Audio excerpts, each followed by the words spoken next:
Malam, ini VT nomor 526 ya.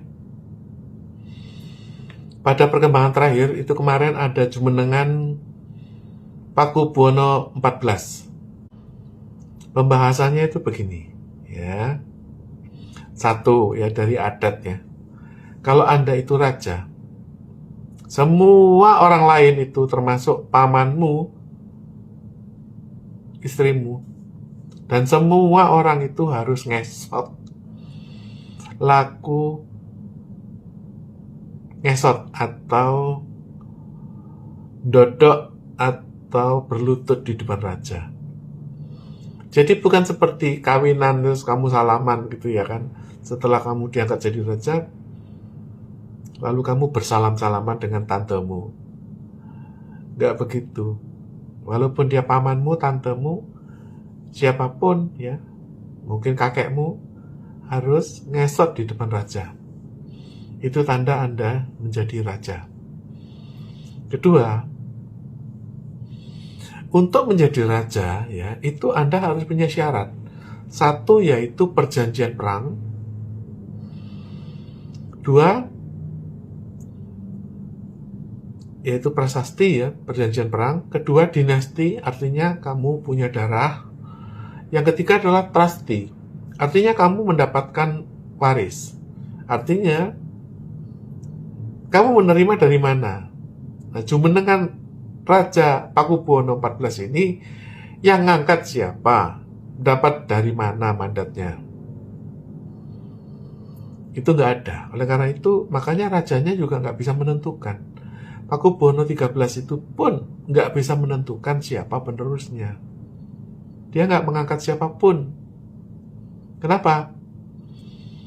Satu, ya, perjanjian perang itu terakhir 1757. Sejak itu, yang menjadi Raja Mataram bukan Pakubuwono. Oleh karena itu, hak-hak yang diberikan kepada Raja Mataram bukan melekat pada Pakubuwono.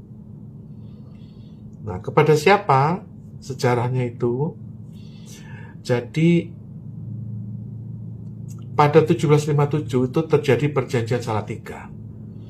Dan yang diakui oleh Belanda adalah Mangkunegoro pertama.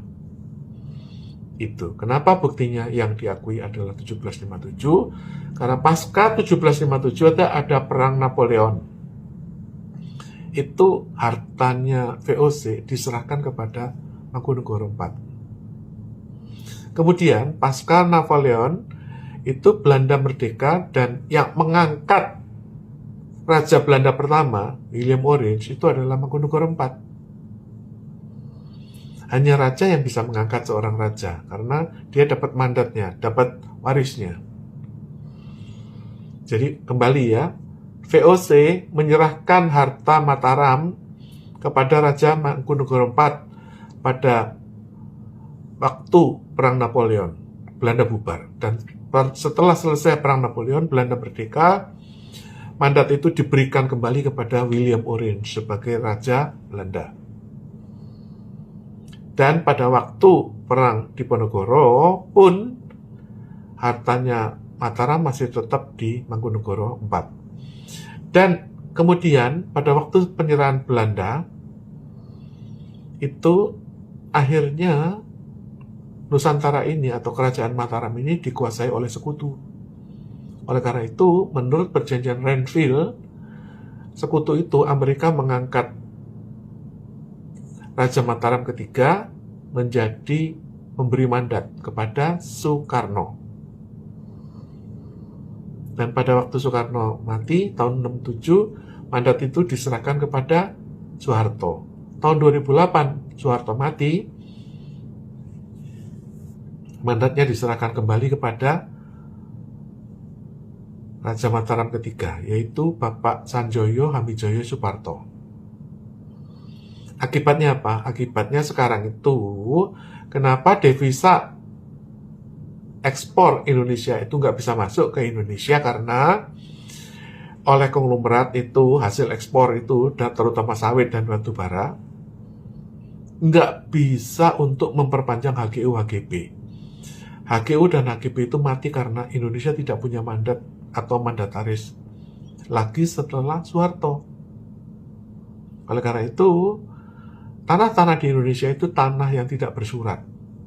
Dan sehingga HGU dan HGB itu nggak bisa diperpanjang dan nggak bisa masuk bank. Oleh karena itu, seluruh sisa hasil ekspor itu macet di Singapura karena konglomerat merasa bahwa uangnya nggak bisa dikelola untuk membeli tanah atau memperpanjang HGU, sehingga mereka tidak bisa mendapatkan kredit dari bank. Sehingga mereka mengalihkannya kepada kredit bank di Singapura. Itulah. Nah, bagaimana kelanjutannya? Ya, ibarat Indonesia itu adalah ketinggalan raja, artinya rajanya nggak jelas, mandatnya nggak jelas, dan sehingga tanah-tanah di Indonesia itu seperti pekarangan yang nggak bersurat.